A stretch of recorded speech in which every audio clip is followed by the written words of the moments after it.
going to turn around, introduce Bill very quickly. But you can see we've got chat down here, so people are coming in and joining us. So, right, I think we're on about 2 o'clock. So, welcome. Hello, Natalie, from the Netherlands. And welcome to 2025 York Unlocked. It's the 4th year of doing this, believe it or not.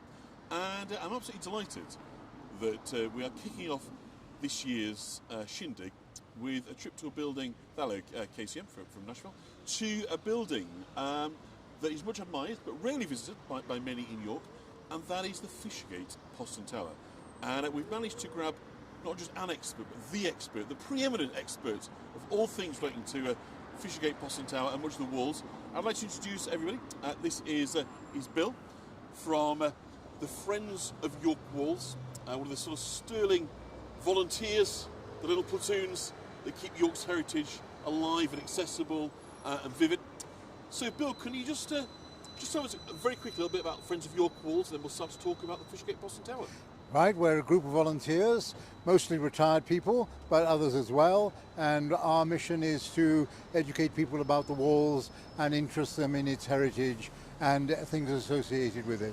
Okay, thank you. So today we're talking specifically about the Poston Tower. We're going to take a trip inside at the moment, but obviously spinning around this way behind you we can see the walls, we can see the tower, but then we can see a major thoroughfare, and I'm guessing this isn't how the original construction panned out. Can you tell me kind of what the sort of purpose and how it kind of fitted with York's defences?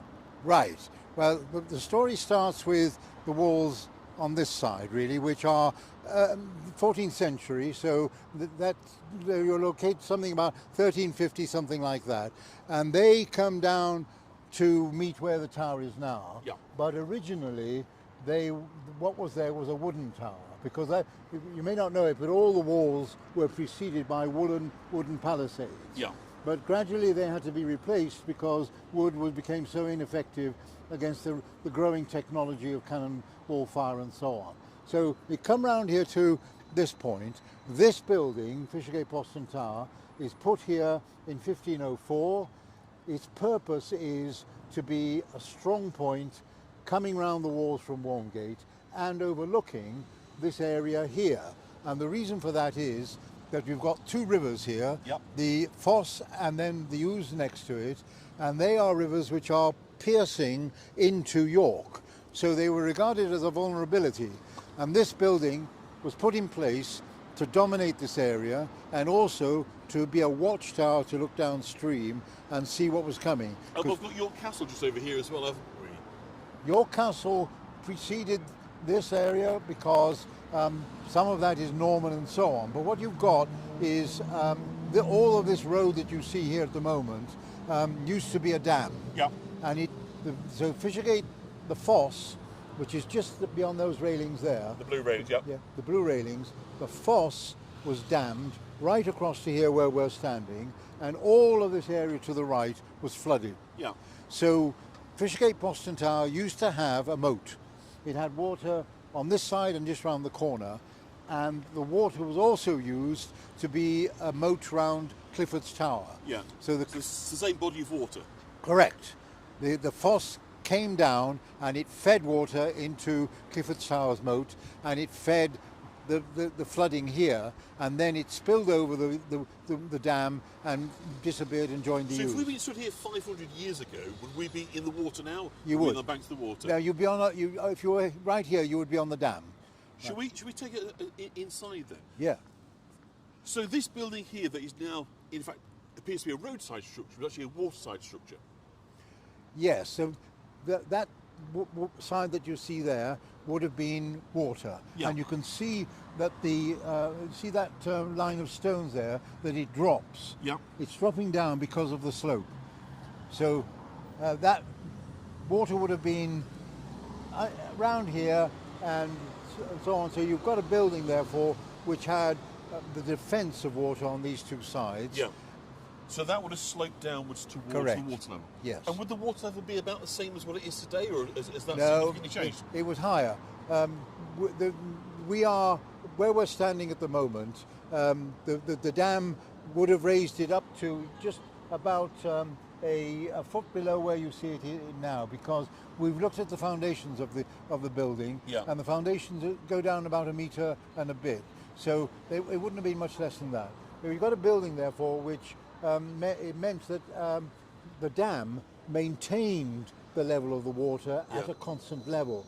That was the secret, because before that it was tidal, because of the river going down to Hull and so on. So what you've got, therefore, is the mechanism of the dam achieved a rise in water level and a steadiness of the water level, Okay. which was great for defence.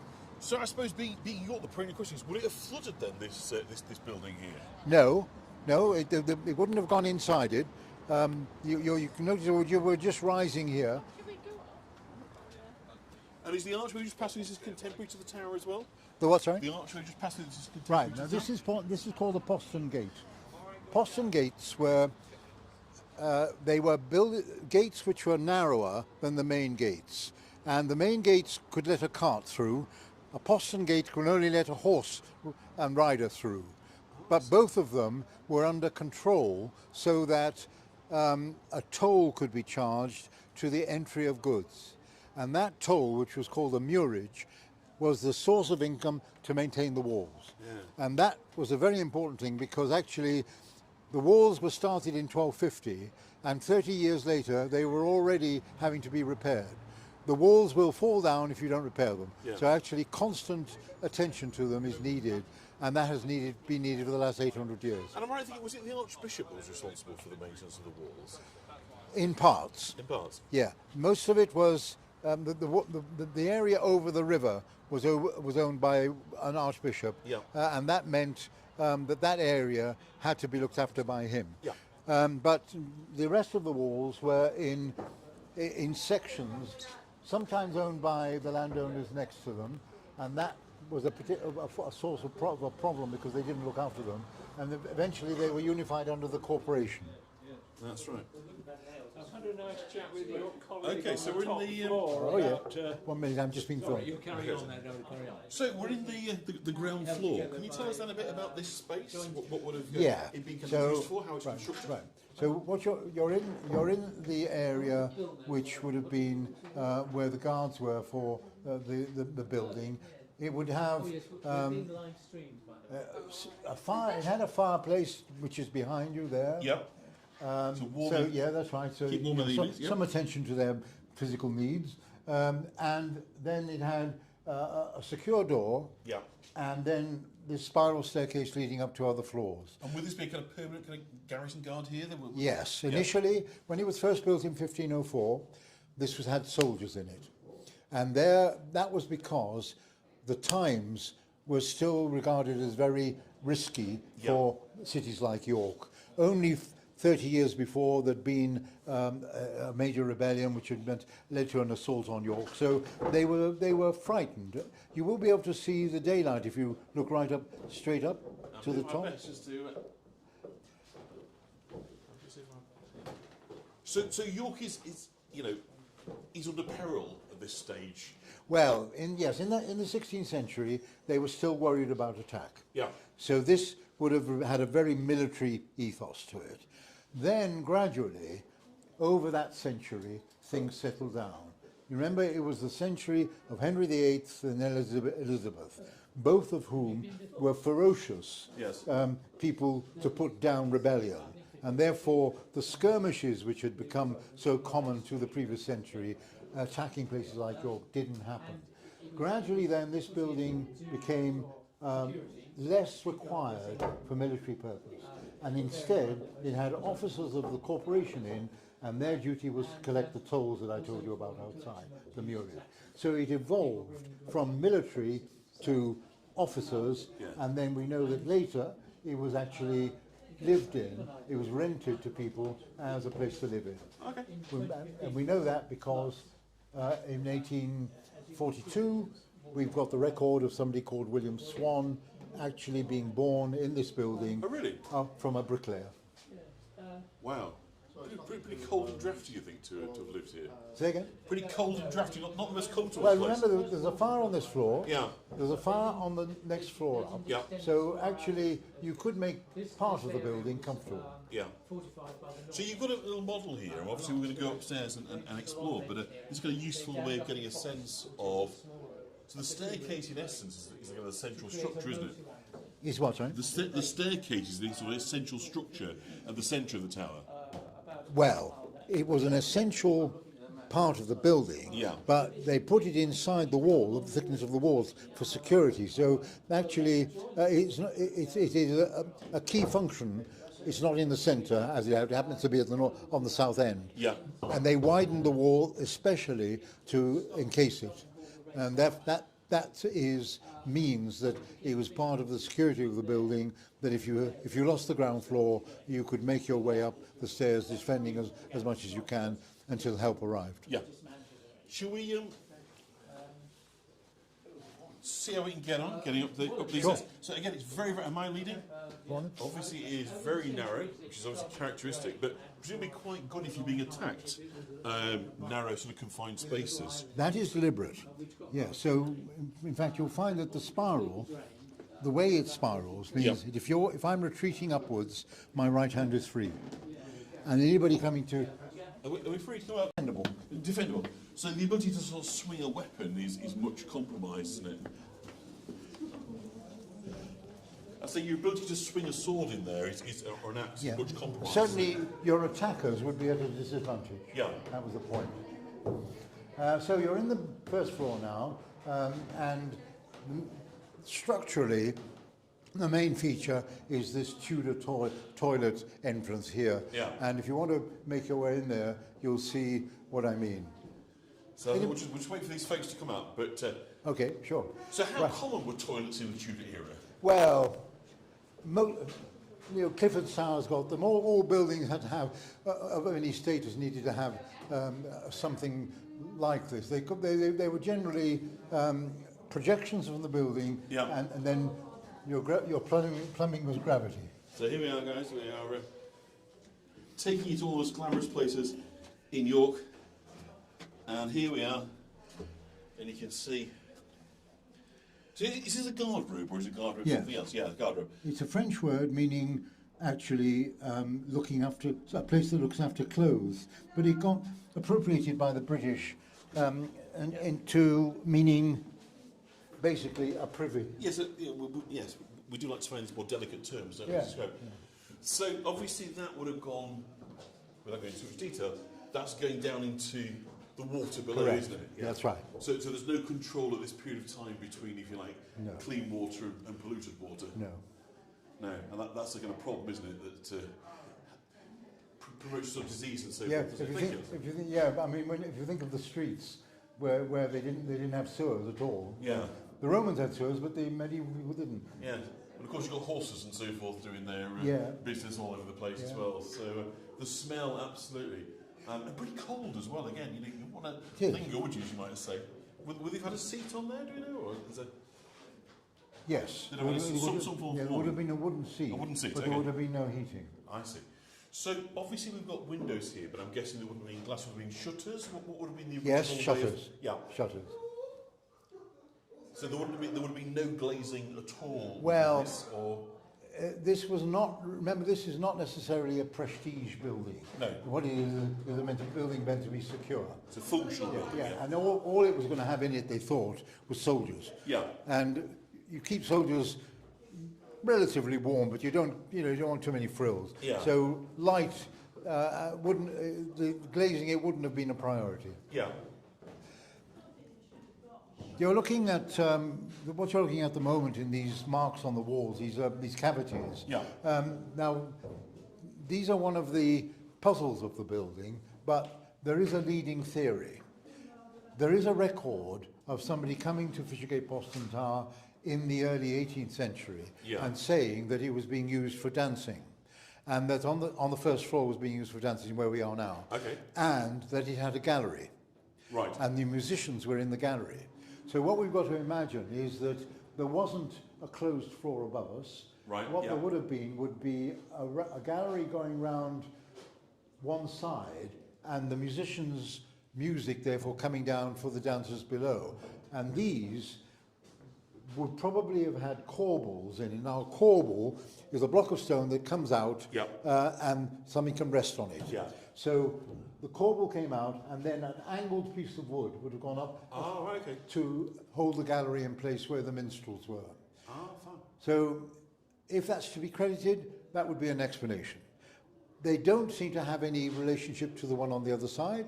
You know, they're not quite the same height. No, they're not the same height. Because I was looking for the floor joists that'd be at the same height, wouldn't they? It's not a floor that used to be here, because we know where the doors are. The doors are matched to the floors, so all of that seems to be regular. Yeah. But what we've got, therefore, is a puzzle, and we have puzzles. A puzzle, and we have a leading solution, and that's true of so many old buildings.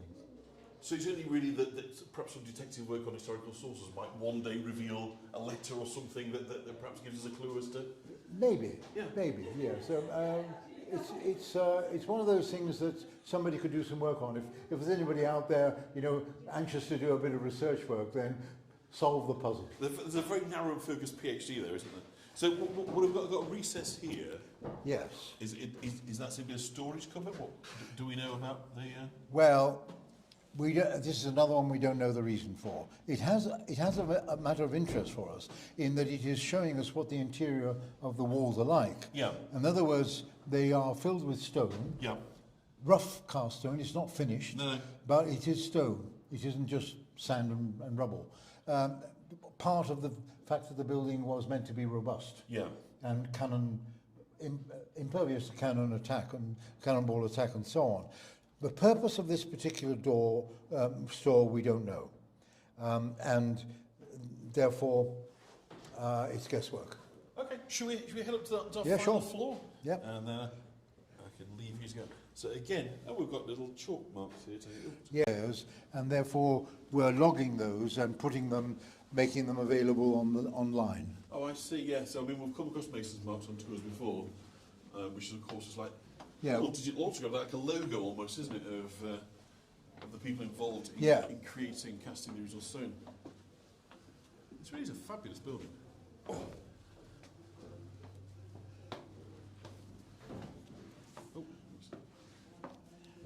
So we're now on the second floor. Correct. Of the tower.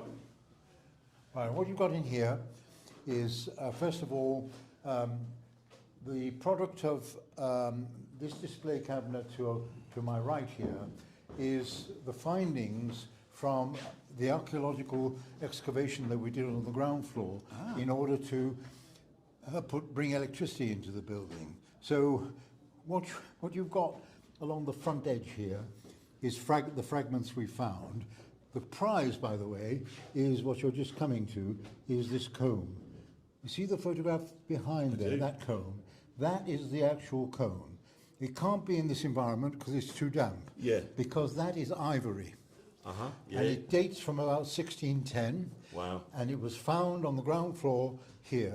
Therefore, it was part of that domestic scene that I was describing to you. It said, it became a place for families to live in. Yes. So in the 17th century, there was a family living here, and somebody left that comb.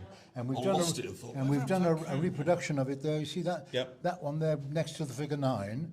That white rectangle there is that stone recreated in with the teeth with a different. It's deer stuff. So in other words, something that will stand the changes of temperature in here. Then, presumably, if that was ivory, you would have missed that, wouldn't you? I mean, that would have been a sort of pretty desirable piece of kit, wouldn't it? Yes, well, it was broken. Yeah. But perhaps that's the reason why you didn't keep a broken comb. But it could have gone between. Sorry. Could have gone, between floorboards. Something that we don't know.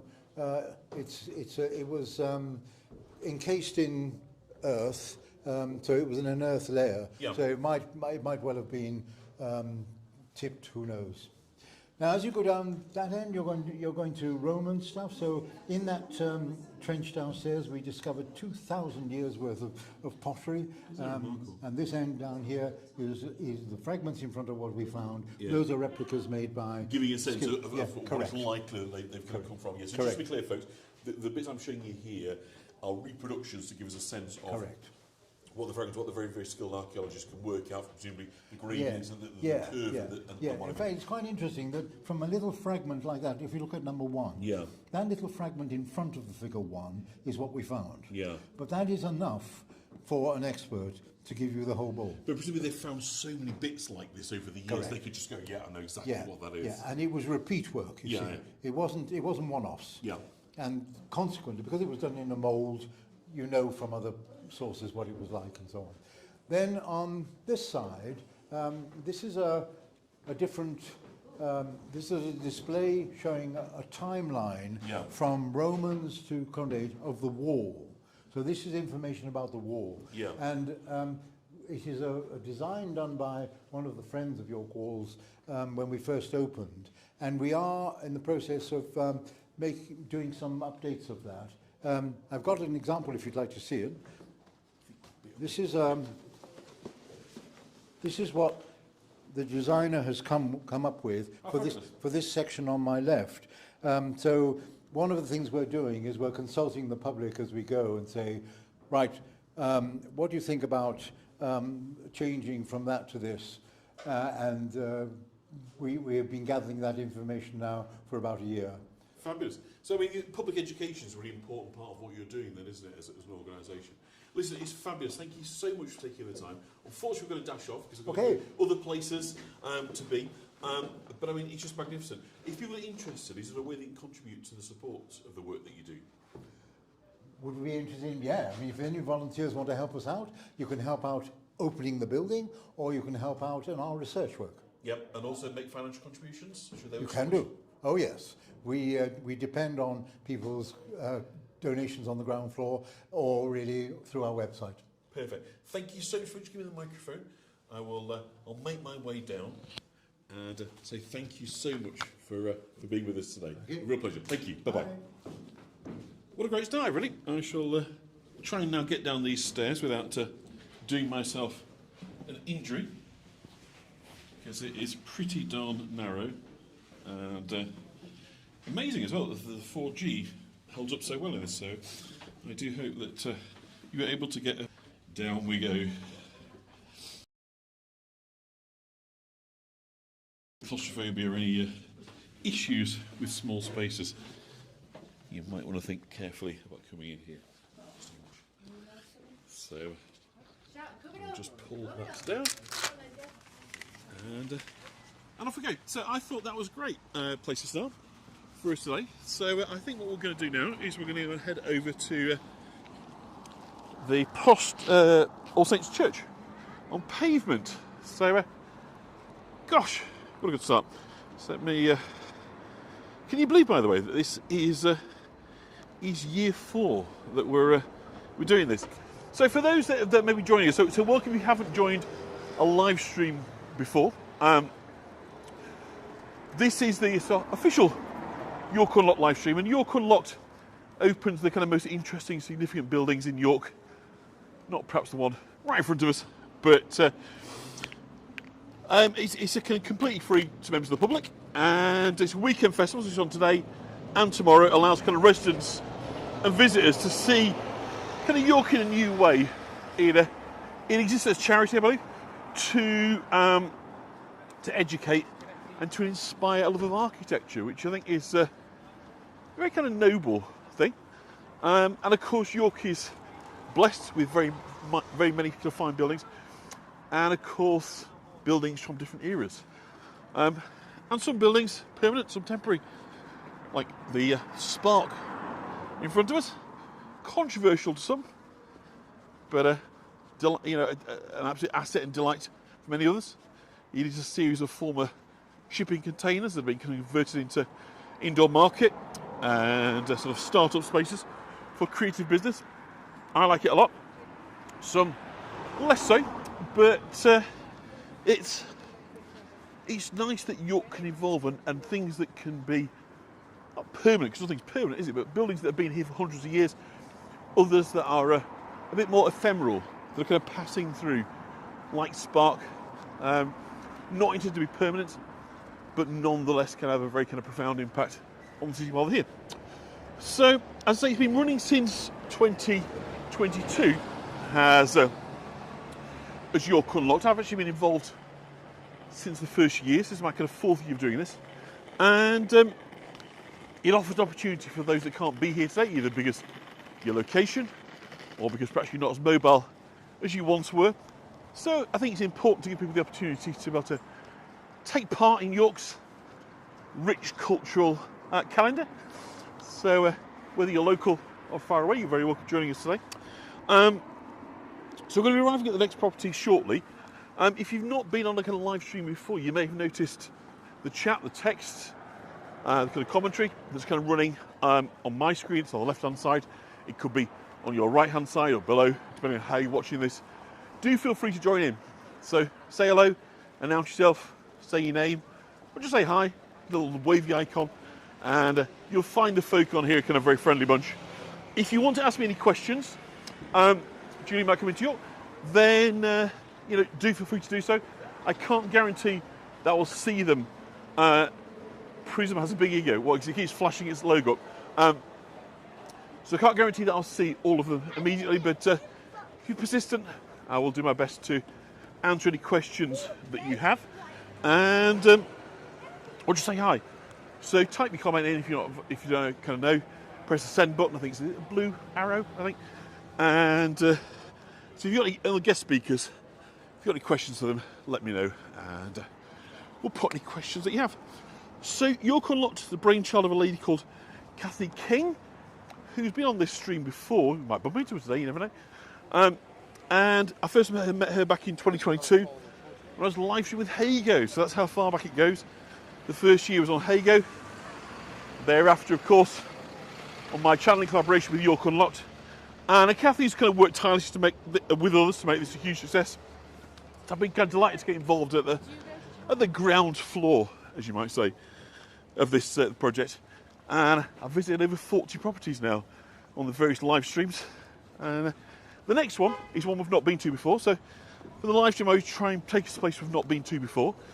This is a city centre church. It's a very important city centre church. We're going to hear about one of the church wardens when we get in there a couple of minutes from now. And it's also one of the churches that is part of the organisation. Remember Reverend Liz, that we did some live streams with for a couple of years? I think we did 4 with Reverend Liz last year. Well, Reverend Liz has gone on to not bigger and better things, but different things, working at the Minster right now. So she's not around this year, or I'm not aware she's around this year. But this is one of the churches that is part of that group of the kind of city centre churches. The churches together, I think they're called, so the York City Centre churches: St Denny's, St Olave's, St Helen, Stonegate, All Saints Pavement where we're going, and the other one, whose name I can't remember for a minute. So let us come on. You've seen this church, for those that have joined me on the live streams, many times before, because it is the famous church with the lantern tower. So the tower that was once lit, well, still to this day, is lit every evening, and it was used to guide pilgrims, travellers, people coming to York through the rather dangerous forest of gold trees. And the forest of gold trees was full of footpads, thieves, wolves, and all sorts of things that could disrupt and make your journey very dangerous coming into York, which of course is a major pilgrimage centre, so lots of people coming here. So consequently, the tower on the roof was lit at sundown every day, and for 800 years or so that tradition has continued. So later on this evening, that'll be lit up, and will be another day of history of All Saints Pavement. So we're looking for a church warden called James. Hopefully will. Reverend was super nice. She's an absolute star. I'd say she's I think an archdeacon at the Minster right now, so her career is flying, which is great. Always great to see nice people doing well. So I don't think we'll see her today, but obviously if we do, that's a huge bonus. But in the meantime, we will look for James, who I believe is a church warden. And can I give you the microphone here? James, thank you so much. You're welcome. So we are in All Saints Pavement. Second visit day, which has come from Fishergate Poston Tower. Excellent. I was just saying, over the past 2 years, we've done all your sister churches. Brilliant. Finally to the best one. I forgot one because we've been to St Dennis, we've been to St Olives, we've been to St Helens, Stonegate. Yes. You're number one. There's 5, isn't And there? St Martin's. St Martin. We did that the first year with Reverend Liz, who I understand is in minister circles these days. Yes, she's our acting archdeacon. High flying. Yes. Fabulous. So can you, what we'd kind of love to do really is just to take a spin around. We know this is probably the most important of the civic churches. Absolutely. Can we talk a bit about the history, about the guilds, about Yes, the civic? And can you start? I mean, you are the church So board. You're the let's start at the door because Yes. we are All Saints pavement, based because there used to be 4 All Saints, and we are the one on the pavement. Yes. So you can see the pavement where it's dropped. The pavement has gone higher, and we've stayed at our original level. so like Merchant Adventurous Hall, isn't it? Yeah, You step- absolutely. stepping And down. what's worth looking at here is the sanctuary knocker. Yeah. So the sanctuary knocker, the idea was if you wanted to gain sanctuary in a church, all you had to be doing was holding that even if the door was closed. Yeah. So this is medieval with, or should be medieval, with someone's mouth coming out of the beast. Unfortunately, the insurance company won't let us have a medieval door knocker on the door. So this is a modern replica, and the real one is in the Minster's treasury. It's a facsimile, isn't Yes, it is, and you can. It nearly wrecked the door when we took it off. It was so well Really? put on. But we can. But you can still claim your sanctuary by just grabbing So it. claiming sanctuary, that was a kind of legal right, Yes, was so it, provided by the church? you couldn't be arrested if you were in church. So you would, and it was deemed. They were worried about you when you were in church, so that there was thought about that when you touched that you were in church, even if the door was shut. So from that point onwards, the powers of law and order, they've got no control. They can still. You weren't quite safe forever, but you were. Yes, you had sanctuary at least for a moment. Well, And what was the kind of? I mean, I know a little bit about this. I think it was about 38 days or something in that region. But obviously, they were looking for certain outcomes, weren't they? By the end of this period. yes, I mean this isn't my area of history either. Yeah. But no, I think it was. I mean, actually, for most of its time, it's never been used for Yeah. sanctuary. It was used as a. It's just been a nice door knocker. But the idea was to try and get sort of forgiveness, wasn't it? Yes. Deal with the family, as Yeah, you might so, say. so you could come in, you could seek the church's forgiveness, and Yeah. and yeah, hopefully that might mean either that it could be dealt with in an easier way than So that was a atonement within the church, but then Yes. perhaps a sum of money paid across to the family in something like that. in yeah. recompense for their loss, whatever that Yes. loss was. Fantastic. Right, let's come on in time. head into the And church. the door itself, do we know? The door is, we think it's the medieval door, pretty original door. Yeah. So it was. It took a long time to get the door knocker off it when we needed to, but yeah, it's a lovely big wooden thing. It's very heavy done. It is awful to And look at the close. size of that keyhole. There's my finger there. You just sort of see. The unlike some of the so St Olives still uses their original key. Yeah. We've converted ours to a modern key. Yeah. It makes it much easier to open. So come into the church. You can see where we've changed shape over the various years. So Yeah. the church is 13th century, Yeah. but kind of 13th, early 14th century. And then in the early 15th century, we added this beautiful clerestory and roof. So that's original to the 15th century. And it lets in so much light, and even on quite dull days as Yes, it today does, is, doesn't it it? Yeah. lets light stream in, which is beautiful. And this blue is that. So original, it's repainted in the 70s, but that Right. was the colour it's been. And the shields, we think, are some of the guilds that were around in the 15th century. Okay. And then the stars above indicate where the kind of sanctuary is. And again, they're original stars to the medieval period, probably not in their original position. Because the sanctuary used to be 2 more bays going further east. Yeah. But the council needed a marketplace more than we needed a chancel. I see. So you had to give way for that. And we've talked on various tours before about obviously the whitewashing that went on under Edward VI and the kind of Reformation. Is that likely to have been a casualty of all this? I think at that point we would have been whitewashed. We've got no evidence that we were, and we've been stoned for a very long time. Yeah. So but we've no evidence that we had any paintings. There's no murals or evidence of murals within it. But we do, and our stained glass. We have some medieval stained glass which got behind us, but that's not original to the building. Quite a lot in yours we move around, doesn't it? From Yes. various churches, yeah. So the other bits, when you're looking in here, you can see that we've got the old guilds there. We've got the modern guilds are on the pew ends, and these were carved by a carver. Mixture of the so that's an ex-service organisation, the Prince of Wales Regiment, because we're also the Royal Dragoon Guards Regimental Church. But you've got things like on this side, you've got various merchant tailors, the butchers here. So do we know, I mean, other than its very central location, do we know why this became the Guild Church of York? I think it just became very popular. It was a very sort of stately building. It was between a lot of the guild halls. So we are the parish church of the merchant adventurers and the merchant tailors.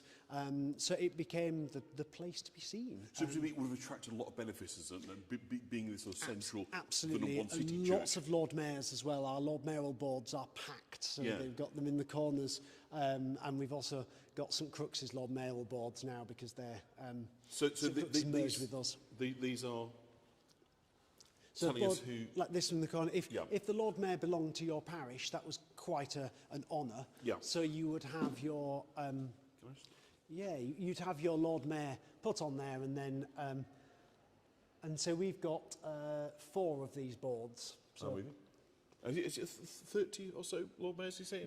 Pretty much. Yeah. And entombed where?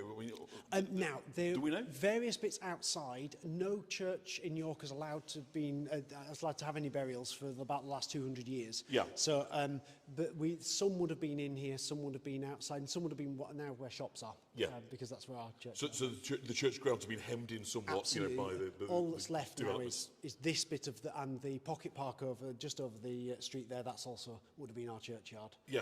And now is a park for everyone. So, going back to its kind of heyday, would the building have been substantially larger than this, or about, roughly? By and large? So, add another 2 of these arches going east. Yeah. And that would have been the chancel. The chancel fell into disrepair after the Reformation. Yep. And then when the council needed extra space, they asked if that could be demolished. A temporary wall was added, and then the Victorians added this wall with this lovely Kemp glass. Yep. But interesting, there is a house in Dringhouses that has our original tracery in its garden.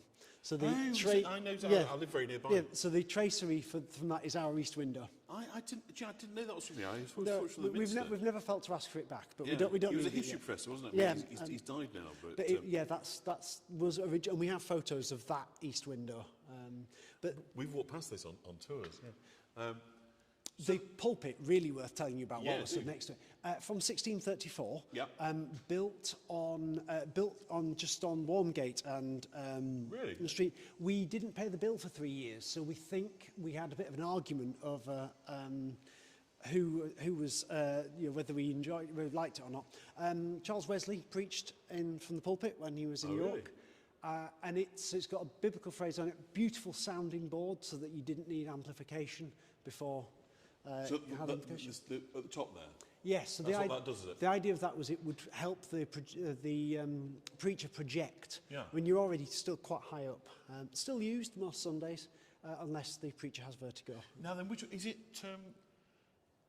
Martin the Grand, where it's got the names of the church wardens inscribed across the bottom, I think. Yes, I think they've got the one. Washington Serving Church We Wardens don't outside. have one on this. They do on the font as the church wardens, probably. Something that Canon Liz pointed out, which is quite interesting, when you sit in her stall, you only see part of the words. And we think it's excellent advice for preachers because it says, the foolishness of preaching, the word be instant where there's no vision. So we do like them to be instant if there's no vision. But yeah, it has a proper scripture as you go around extolling you to be preach well. Sort of married against Kant, isn't it, as you might say? Isn't it interesting that... but I suppose, you kind of Wesley's influence there, less is more, isn't it? Of really just getting down to those basic points rather Absolutely. And while we're at the East End, this is some of my favourite stained glass in the city. This is Kemp Victorian stained glass. Yeah. Kemp was a real artist. You could often buy your Victorian stained glass in a catalogue. You could just see what you want, a bit like the Argos catalogue. But Yeah. he came in and designed it specially for each building. So these are the saints, because we're all saints. And my favourite, you've got the patriarchs at the top, you've got Christ in the middle, You've got some of the Old Testament and then the New Testament saints. And then the bottom 9 are the local saints to York and England. Yeah. So you've got people like St Paulinus of York. So that's St Wilfrid. Peter's School, isn't it? Yeah.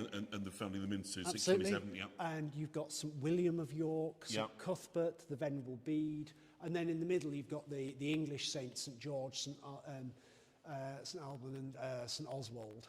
So is that this St Benedict here? Is that the monastic? Yes. Benedict, yeah.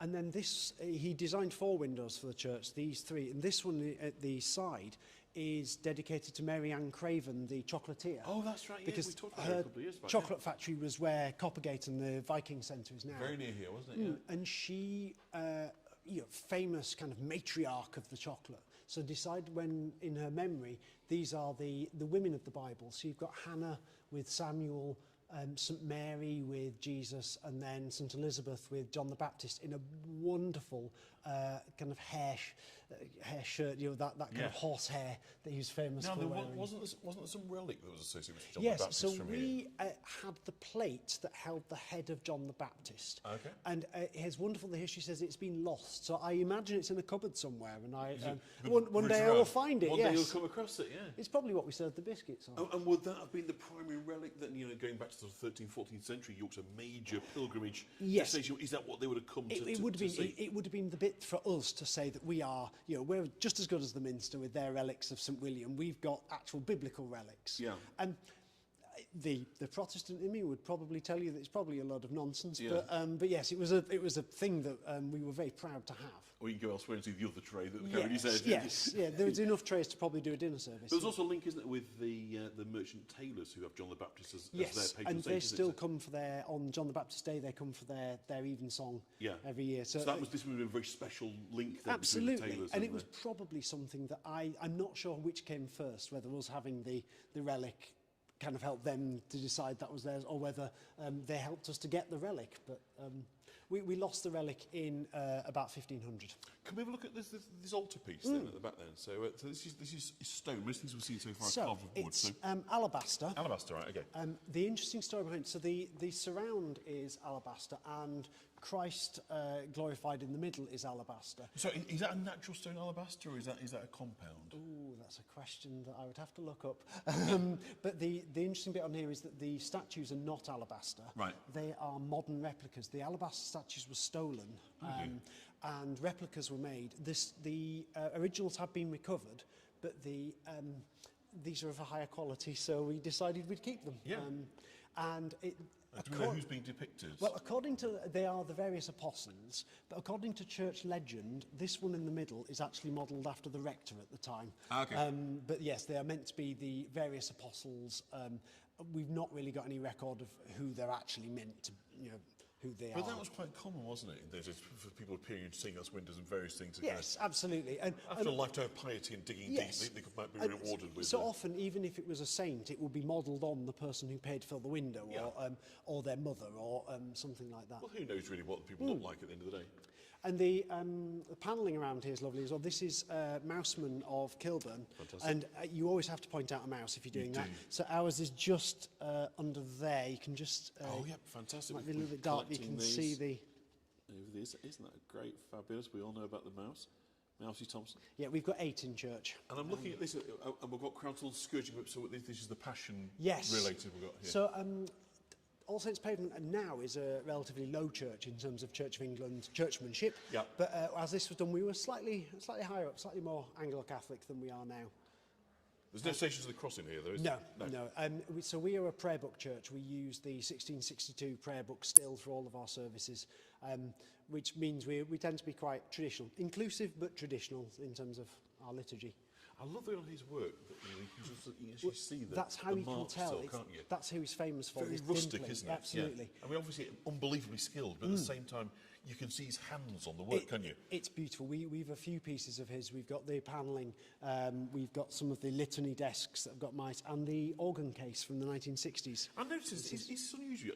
You've got organ pipes on kind of both sides. Yes. It's like a stereo, as you might say. So the original organ was behind where the one that you're looking at now is. Yeah. And there was an organ chamber that went out into Coppergate. Yeah.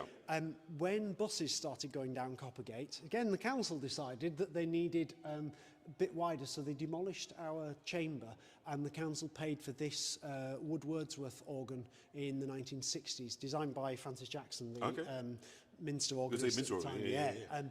But the cases, affectionately known in the church as the wardrobes, are mousemen, so they do have mice on them. Wow. So you've got... And the console's just there. So we've also got quite a few well-known sort of figures, haven't we? We've got Tate Wilkinson over here, wasn't he? Who was the entrepreneur that brought us our theatre in Yes, York. and it was the place, the church to be seen in. So it was the church to have your memorial, and certainly around that time in the kind of your early 1800s. Yeah. So, and we've got various.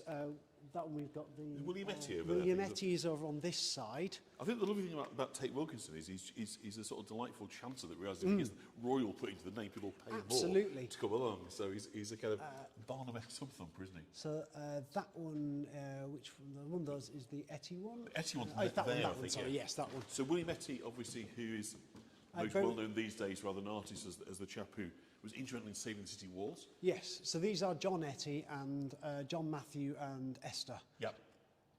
So various, erected in memory, because by that point we weren't really burying anyone in our churchyard. Indeed. And then on here, obviously, these are much more contemporary, but again, we've got... Yes, the various guilds. The guilds guilds say they come once a year. Each guild comes for their own service and various joint. So there's lots of pomp and ceremony. So we've got our next wearing one of coming. robes and so yes, forth. wearing of robes, the carrying of maces. Next one is the butchers. They're coming just early October. They're due with us. And did this have an association then with the plays? Would have plays? One of the plays be staged outside of here? Sponsored a mystery play. In fact, we do still have some links with the mystery plays when they're performed. But yeah, that and the guilds certainly had that link. Yeah, because there was wagons certainly on pavement, wasn't there, by Herbert House down there. So font, I've noticed on your font, beautiful font cover, but you haven't got the winch to kind of pull it up. The so reason how is does that work the then? font is in the wrong place. Right. A font should be by the door, so that when you come in, you are it's your entry to the church is baptism, so that would be there. In the early 2000s, we decided that we needed a loo. So the toilet was added where the font used to be. And the winch is still up there. The problem with a winch is it has to be checked at least once a year. Yeah. And we probably take the font cover off about once a year. Right. So in reality, 3 strong men can pick it up. So that's how it does it now. It was the font cover is slightly later than the font, in memory of some of the my predecessors as church warden. It's on the plaque there. Absolutely delightful. And we've got some lenses here as well. Yes, What about these? so the tower, our famous lantern tower, which has been copied by at least 3 other churches. St Dunstan in the West in London is an identical copy. These are would have been what was lit each night, so they would to focus the light like a lighthouse. Like a lighthouse, yeah. Beam is here. It was still done until about the 1930s. In the 1940s, it was electrified as a memorial to the RAF, and about 10 years ago, it was made LED. And we can't go, but I think we've got you a little surprise with, but without mentioning this chap here, because anybody who is a historian, amateur or professional in York, then owes you're a looking debt of at gratitude Angelo to this Rain. chap, Angelo Rain here. So he was rector here for many years, as was his father. Yeah. And he helped restore this amazing bit of stained glass. This isn't original. It's from 1350, but was originally in St Saviour's, which is now York Dig. Yeah. And it tells the Easter story all the way from Christ going onto the cross to my favourite panel. Just in the bottom right, you can see Christ's feet dangling down as he ascends into heaven, which I just think is an absolutely lovely I've got it. little bit of stained glass. I'll give you as much zoom as possible, so there we are. Just his feet dangling off as he goes. It's almost like they took the shot a little bit too late, isn't it? Yes, but there's a very similar. In the Minster, one of the bosses on the ceiling is Christ's feet from below as he goes up. Yeah. So everyone likes to have a proper ascension, ascension panel. That's amazing. I can talk about bells, yeah. Do you want to, yeah. Yeah. So I think you've got a little treat for us that I have. Isn't normally available to the general public. So we're going to go up into the tower. Wow. I must say, I haven't tested this. I don't know how the signal's going to go. So, just fingers crossed that the signal will hold up. So, mind the step. Here we go, guys. This is the first. So it's quite a step up. We've had steps down to get in. Now we've got to step up to get up. Well, let's have a look. So we start going up on quite a tight spiral staircase. Yeah. We just did Potton Tower 20 minutes ago, so we're familiar with these. Gosh, this really is snug. Well, normally it's just me and the person who changes the clock that comes up here.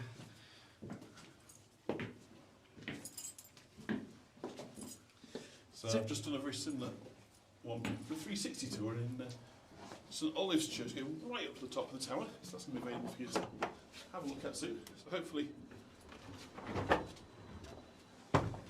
the signal's held up. So when we get to this point, you are looking out over Coppergate. Ooh. Yes, we are. And then if we go slightly further up, Okay. Transform your bum. if we come down this bit a little bit, I can show you our amazing little balcony. The places we're giving you on York Unlocked. And you get a view that you don't normally get of our wonderful west window from above. Brilliant. And this is the clock mechanism as well that powers our Oh, I see. Yeah. 2 clock faces. That's an intricate cog mechanism, isn't it? And the weights. And then if we take you up to the bells, and we've got 10 minutes before the Oh, chimes. is that so blue? If you like the blue, here he is up close. Yeah, and that's the hatch there that you can see with the in the ceiling. That's how the bells were taken up originally. So this comes down. Yes, that will open up. That's an open hatchway for the bells to go up. Yeah. Fabulous. So let's go up to the bells.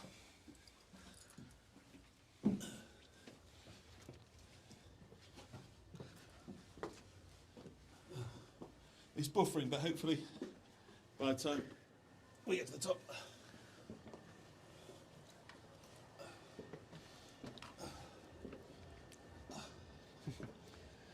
So this is our bell tower. We have the largest of the 3 bells of any parish church that's not the Minster or St Wilfrid's. Yeah.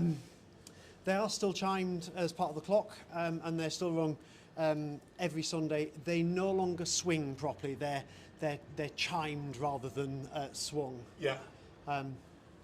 So what you literally move the hammers, as you might say, to clank. Yeah. Just because of the weight of them and the tower.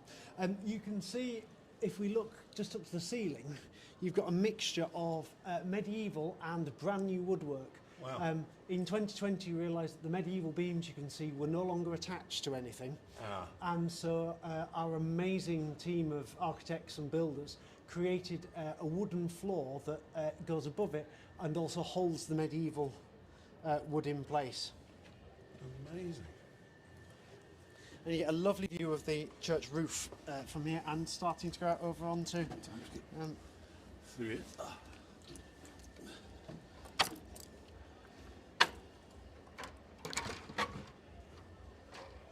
There we go, now then. Now we've got a view. Look at that, so straight away down pavement. So you're saying we're very much aligned then, the building, isn't it, with pavement itself. It's pretty much... Absolutely. We are not quite aligned perfectly east. It's liturgical east, but not quite real east. And St Saviour's is pretty much in line with here as well. Yes, isn't it? so in fact, St Saviour's is where our beautiful window came from. So it didn't move far. No. And you can also St Crooks would have been just to, yes, you can behind. Just see St Crooks. You can see its just churchyard. in the corner of St Crooks there, in the corner, this obviously was demolished at the church hall now.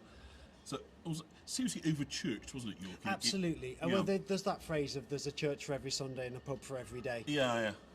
So I'll just kind of pop out so again, because it's so rare you get these views. Look at that.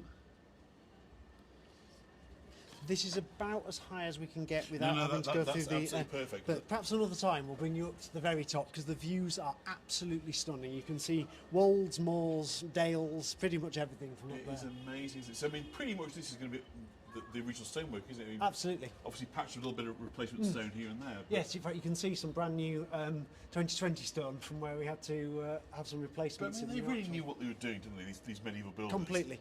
In fact, if we look down there, you can see where the hatch is as well. That bit there, not as elegant on the top, but Yeah. that bit is where it opens up for the bells to come It's through. almost like a windmill, isn't it? You know, when they bring up the bags of Absolutely. flour. Very- Very similar thing, isn't it? Yeah. Similar technique.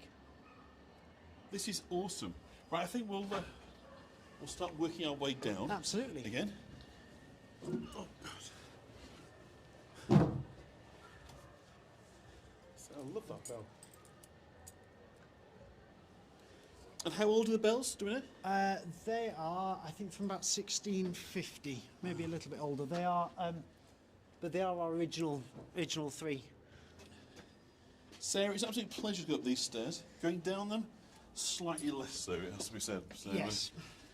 if you see me kind of rolling down, tell me what I would have wanted if it was my last act. But are we straight down? Yep, Is it straight that down. way? Straight down? But I just love these narrow spaces. It's probably a buffer, but it's so atmospheric. It's down we go. Yep, just keep going and then we'll start spiralling down. That's it, Leslie. Leslie couldn't come up here in real life, which is the whole point of doing this, Leslie, right? Because I get to do the walking with you, get to experience it, and I can sit there with a cup of tea and get the vicarious thrills without the effort. But what an absolute delight it was to go there. Unexpected as well. Oh, a cute little window. Now we talk about the smallest window being the Archbishop's toilet, or the Abbot's toilet rather, at King's Mallow. That can't be far off in size.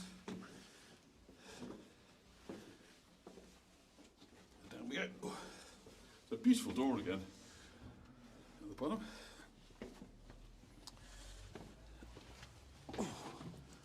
Yes, bit of a jump down. Wow. So if we could just say thank you You're very to welcome. James for that. I'm a bit out of puff. Herbert House is next, which is wonderful, not as wonderful as this. Oh, just before we go then, to these boards, these are benefactors, aren't they? Yes. Just, So as we walk out, let's just... all the money that's invested in these is still being used. So if we just look at this one here, you've got the Margaret Stainton, Jane Stainton, Yeah.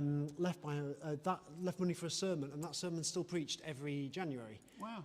And all this money is invested now. So a lot of them say that houses, they've all been sold, but they're invested by the for fees of All Saints, Yes. who use that money to help look after this building and help look after the poor of the parish. And last week in church, we were ceremonially given £57, which is the sum of everything. You trust them with the £1.50? Yes, Yeah, yes. yeah. So we get that money each year. They give us ceremonially £57, and Yeah. then actually they are much more generous than that. But down here is a pretty substantial sum, isn't it? There's So- some wonderful bits about paying for school dames and Yeah. tuppenny loaves, but tuppenny loaves are very difficult to get at the moment, even in But it was a big thing for benefits, was it? Educating the poor and so forth. Absolutely, You know. and all of these, I think they have slightly overestimated how much money they were leaving, because lots of them say in perpetuity, and you think, well, actually, we ran out of your money some time ago. That they weren't schooled in inflation No. the same way they were in the scripture, were they? Listen, James, that's been an absolute delight. I'm sorry we welcome. have to leave it here. It's fine. But there's many more places to go to. Thank you so You're much, and I hope we'll see you again soon. Cheers. Thank you so much. Brilliant. Right. How cool was that? Love that. So, York Unlocked. Onwards, upwards, as ever.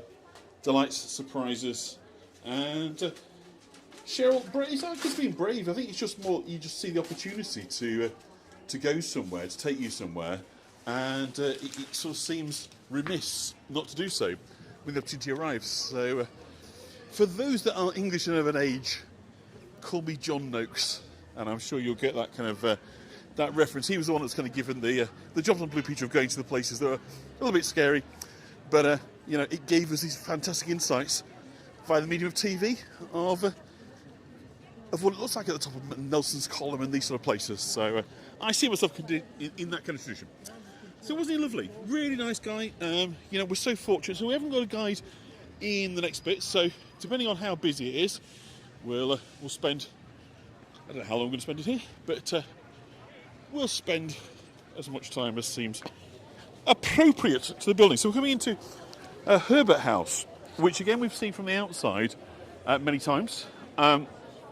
We've seen the snicket that runs down the side of it. Today we're going to see the inside of it, and I'm going to have to queue jump and then love John. So there we go. You'll recognise it, I'm sure. I'm not sure the strength of the signal in here. We may get a bit of buffering, but we'll kind of worry about that as and when it kind of happens. So we're on the pavement, which we were kind of talking about, and we think one of the first roads to be paved. So just to show you how close we are, that's the church we've come from. And resting on the elephant, that sounds like fun. You know, we can get that set up for us. In fact, they used to have bull baiting down here. On the pavement, there's a bull baiting ring. We're down here for popular entertainment. And also it's a scene of executions. The execution of Thomas Percy, Earl of Northumberland, happened here. And there's an even more famous association with execution here, which I'm going to tell you about as we go inside. Thank you very much. I'll just allow the gentleman to come through. So downstairs right now is of course York Gin, and thank you. In we go. We are indeed. So we are now inside Herbert House, and as with so much of York, this is a building that is awaiting kind of redevelopment. So some bits of it are beautiful and historic, other bits are a little bit tatty.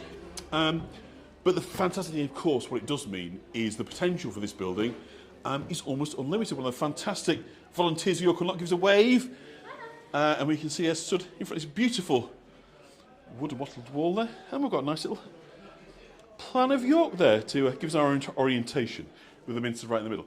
So I think we'll go this way first. So this is kind of one of York's most fascinating and elaborate surviving Tudor buildings.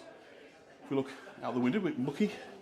The attractive kind of black and white timber frame to Herbert House stands this ancient York thoroughfare, which is pavement. Looking from the street, you can see the carvings. We'll point to those on the kind of way out. For many years, this was home to many of York's wealthiest merchants. And Herbert House, where we are now, we're in the main hall. Just pointing to the ceiling, away from people. This was home to 4 of York's Lord Mayors from 1573 to 1702. So it gives you a kind of sense of splendour. Of course, we've got the snicket that runs out. If I kind of come over here. So Lady Peckett was the wife of Lord Mayors, Peckett.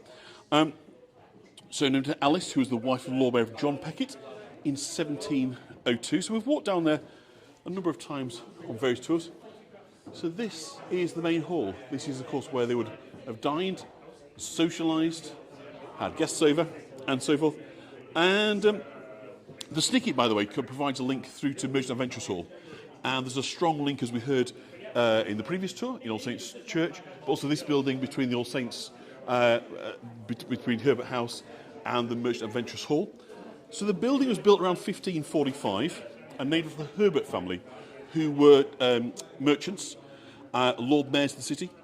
And in 1557, Christopher Herbert, who's a member of the company of the Merchant Adventurers, so again, a tie into that, bought the house from the company, so from the Merchant Adventurers itself, for a pretty sum of £54. So imagine what you could buy in York or anywhere, or anything £54. Spent that in Tesco's last night on a bag full of shopping. But if you could jump back in the time machine in 1557, you could have bought this very house for £54. So the Lord Mayor of York in 1573 remodelled the interior to allow for both residential and commercial activity. And by 1590, his son was in possession of this. This was his home. He was also Lord Mayor of York. But the most famous of the Herberts was Sir Thomas Herbert. So Sir Thomas Herbert has gone down in history as a kind of a traveller, an historian, a courtier. He was born here in the year of 1606. And as a young man, he went off to visit Persia, which seems an incredibly long way, doesn't it, to go off on your kind of grand tour. Watling Daub, absolutely, Susan. And he kind of wrote about his travels, bird life that he encountered. And he was obviously a very interesting guy. And he became the Lord of the Bedchamber to King Charles I. Apparently a personal friend. probably a very interesting guy, having been to a lot of places, experienced a lot of things. No doubt able to kind of entertain the king. I was looking at some prints, by the way, from the York Camera Club, in case you're wondering. So he was the gentleman of the bedchamber of King Charles I. So he helped to entertain the king when he visited York in 1633. And he was an important figure in the English Civil War, from 1642 to 1651. We've talked about the Civil War on many occasions over the years, on kind of various tours. And initially, he was associated with the parliamentary faction, was Sir Thomas, but probably because of his personal links to King Charles, he becomes a royalist sympathiser. And once King Charles had been condemned to death, was being held pending his execution in the Tower of London, Sir Thomas attended on him and was his sort of chief manservant. He came along with him to the execution in January of 1649, a freezing cold winter morning, where Charles insisted on wearing 2 shirts so they wouldn't see him shivering, because he didn't want people to think he was scared. So his manservant prepared 2 of his thickest shirts to wear on this freezing cold January morning in 1649, when King Charles I was led out and executed in London. So, spinning around. So this building is owned by the York Conservation Trust. It is scheduled for improvements, should we put it that way, to kind of take place, to look after kind of what's here. But there's some fabulous bits and pieces. Again, I'll just come over this side so we can see the beautiful woodwork above this. So, again, obviously a fireplace. You can imagine sitting around the fire, drinking with their pipes, keeping warm, telling stories, and so forth. Of an evening. Very dark, of course, but the thing with oak is, because of the pigments, it gets darker over the years. So actually, in its heyday, it may have been a medium brown, the colour we see with modern oak, but the tannins in the oak over time, we'll see it get darker and darker and darker, because often oak appears to be black in older places, but that's to say, it's just an ageing process, so it may well have been a much lighter. But of course, light in these places was a challenge. So, of course, you would have very limited light coming in other than during the daytime, but of course we've got this new idea of glass windows and the beautiful leading. So it really is absolutely delightful. A few little bullseyes in there, as we can see, the thicker bits of glass. And whilst that have been replaced over the years, this is very much in the style of the period Elizabethan. So again, with oak panelling, which goes all the way around the building. It's an absolute delight, lovely room. So whatever it gets used for eventually, I'm sure it will be absolutely fabulous. York Gin, of course, is using it downstairs. And when it was developed, it was very much built with a shared commercial residential in mind. So upstairs, you'd have the residential element of the house. Downstairs, sort of pointing onto the street, onto pavement, was always a commercial. So there was no residential on the kind of ground floor. So let's have a wander around into the next room, see what we can find. Thank you very much. Little coat of arms there of the Herbert family, I believe. So I don't know upstairs, but we'll go and find out. So it's certainly ripe for development, is this property. And again, in the underdog, can't go in this bit, but just to kind of show you there, you can see obviously which kind of original timber work exposed down here. So it really is a wonderful building that I'm sure in the capable hands of the York Conservation Trust will become yet again an absolute wonderful building with a renewed sense of contemporary purpose. So if I can just slip in this on, that's first being taken, so I shall intrude further.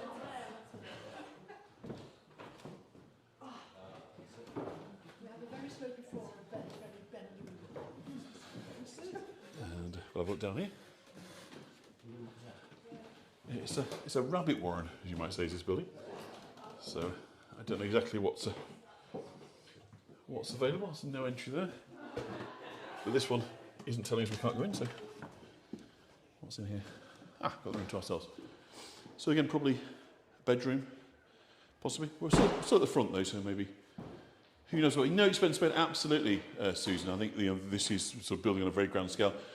And again, if you look, we've got a very sloping floor. If you put a ball in that corner, it'll roll right the way across the room. No problem with that whatsoever. A very distinct sort of slope. But again, just nice to kind of see these buildings in this kind of largely untreated stage, because obviously so much of York has been renovated. And so you tend to sort of see now the impact, obviously, of buildings that have kind of post-renovation. So it's quite nice to see them in this middle state, whereby they're fine, there's no meaningful kind of problems with them, but at the same time, you can see all the scope for improvement. So I think, because time is marching on, we're going to leave it there. And hopefully the signal has been okay. We haven't had too much buffering. I really don't know, because obviously it's a bit difficult to test every single bit of a building such as this, because it's... thank you. So many nooks and crannies, it's very, very difficult to know whether any dead spots will occur. So there's only... I do apologise for that, but hopefully, for the most part, you got to see what the building had on offer. So lots of stairs, yes, the stairs are absolutely a main feature of this building. But, down we go for the last time. Beautiful wooden floor at the bottom. And we'll be on our way. Oh, the reception's been good, that's fantastic. So we can pull that off now because that is all done. That's finished now. Oh, there you go. There you go. Perfect. Privacy intact. So, onwards and upwards. So next up we are going to go across to Pika. So Pika is a print studio, so I'm just going to find our way across to Grape Lane now. So I do hope you enjoy this presentation. We've had 3 very good visits, and it's all been remarkably good, I think, really. Apart from that sort of brief signal drop in climbing the tower, the bell tower, but I think we'll all agree it was worth a momentary interruption to be able to bring you that bit that normally the public wouldn't be able to get anywhere near. Obviously, for insurance reasons, you just wouldn't want people, certainly not lots of people, traipsing up there. So that's the nice thing about being able to do this. One man and his gimbal, as you might say, is A, I'm insured, and B, we can kind of manage the risk in a lot more kind of meaningful way. So let me just get a drink, we'll sip, and we'll be on our way to our next destination. That is just the cutest dog ever. That is so beautiful. So I'm just putting your dog on for YouTube. So, onwards. So, we're now going to be going to a print studio.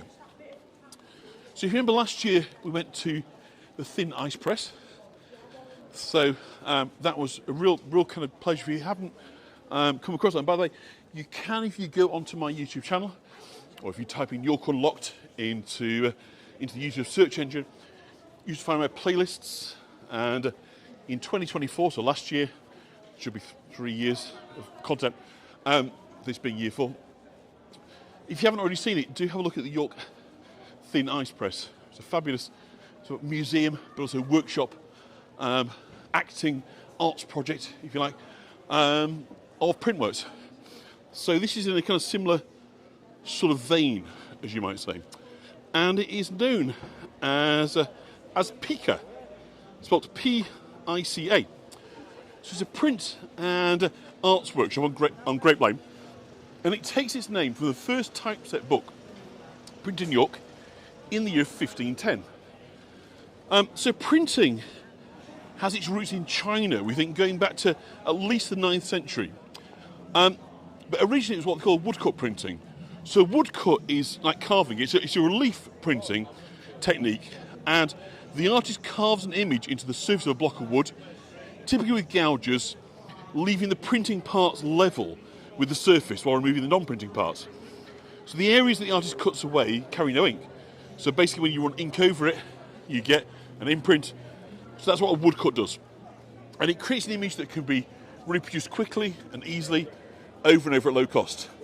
And this form of kind of woodcut printing, particularly of kind of religious texts and religious symbols, was certainly present in York during the medieval period. Very busy down here, by the way. But the Gutenberg press, or the typeset press, was a kind of huge game changer. This is the beginning of printing as we know it. And the difference between woodcut and typeset printing is that rather than carving letters into wood, the letters are individually created and could be assembled or typeset to create pages of text. The process was very slow, but its impact was immeasurable. And what we know is that in a dimly lit room on Stonegate, very near here, 515 years ago, with only a tiny window and tallow candles for light, a chap by the name of Hugo Goes peered into his box of printer's type. The 1-inch letters he took out spelled Thomas Hannibal. The first words in the first book to be printed in York. And it also spelled doom to the city's scribes who were about to see the end of their livelihood. So much in the same way, perhaps, that AI is taking jobs, so of course pity the guys who are employed to copy TypeScript, because the printing press put an end to their livelihood. So the book was the Directorium Sacerdotum, a guide for priests, and it was nicknamed the Pica, which is Latin for magpie, because like the bird, it was printed text that was black on white page. So the printer Goes probably had an assistant or two, and he would have been glad of them. Each of the 234 pages of the book Pica took at least a day to set out by hand, before being scrutinised by a proofreader to avoid the typos, of course. The letters or sorts were composite into text on a metre-long galley, falling placed into a form, which was enough words to print 4 pages. And once ready, it was then tightly bound in a square to hold the letters in place so they couldn't move. So until this point, the work had been long and arduous. But from this point onwards, mechanisation takes over. Because on Monday, February the 18th, 1510, this momentous day in York's history, as the printer dabbed the type with ink and covered it with a sheet of paper, he then pulls a tug of the presser's handle and he produces the city's first printed sheet, which he hangs out to dry, like washing on a line. And he did this enough times to produce about 300 editions of the Pica, one of which survives to this day in the Minster Library. And it's the beginning of what was to become the printing industry of York, which had gone to employ huge numbers of people until recent times. So we talked about that a lot last year, Thin Ice Press. If you haven't already watched it, do go back and have a look at that.